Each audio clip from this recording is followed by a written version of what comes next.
In this section, we'll share information about priority populations with respect to racial or ethnic groups and lived experience groups that organizations seek to serve or represent.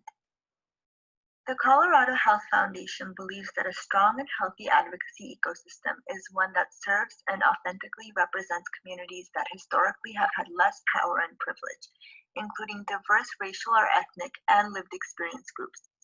To develop a greater understanding of who the ecosystem prioritizes, the survey asked about two main things.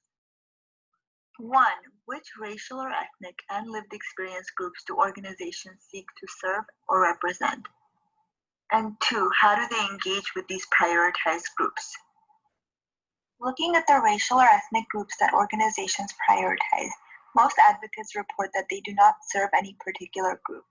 Of those that did prioritize specific groups, almost half serve Hispanic or Latinx communities, and about a third serve Black or African American communities. Organizations could select more than one group for this question, so there are overlaps in these categories. Across all the responses, 44% of organizations prioritize communities of color overall. Respondents also selected the lived experience groups that their organizations prioritize, such as individuals with disabilities, older adults, individuals who have low income, or workers. As you can see, the majority of organizations serve individuals who have low income or low wealth. Respondents also largely report serving youth or children, immigrants or refugees, and individuals living in rural communities. Few respondents report serving individuals who are veterans, young adults, or uninsured or underinsured. To understand the second question, how organizations engage with priority populations, we asked whether they are led by, working with, or advocating for their prioritized groups. We define led by as having a significant portion of organizational leadership and staff from the prioritized population, or having a membership or base from the prioritized population in decision-making roles. Working with is defined as working directly with the prioritized population or having a membership or base inform or influence organizational priorities. And advocating for is defined as not directly working with the prioritized population, but advocating on their behalf. Looking at engagement with racial or ethnic groups that they serve, respondents most often report working with, not being led by, these groups, meaning that most organizations in the ecosystem may have some staff or board from their prioritized racial or ethnic groups and may have a membership or base that informs organizational priorities. However, prioritized groups do not have a decision-making role within these organizations. For example, 60% of organizations that prioritize Black or African Americans work with this group, while just 17% are led by this group.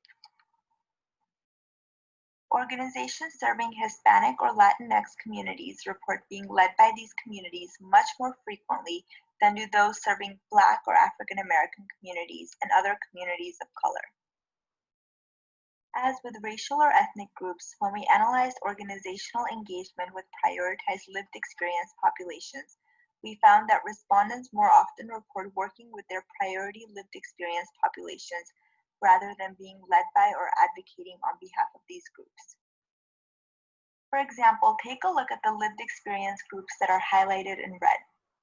77% of organizations who serve individuals experiencing homelessness report working with this prioritized population, compared to 5% who report being led by this population and 14% who report advocating for this population. Similarly, 63% of organizations who serve individuals who are or have been justice involved report working with this prioritized population, compared to 5% who report being led by this population and 26% who report advocating for this population. And 60% of organizations who serve veterans report working with this prioritized population, compared to 20% who report being led by this population and 20% who report advocating for this population. However, organizations that report serving women are more likely to be led by women than to just work with them. After reviewing the data about racial or ethnic and lived experience priority populations, how does your organization fit into this picture? Who influences your priorities? How could you be more engaged with the individuals and communities that you seek to serve?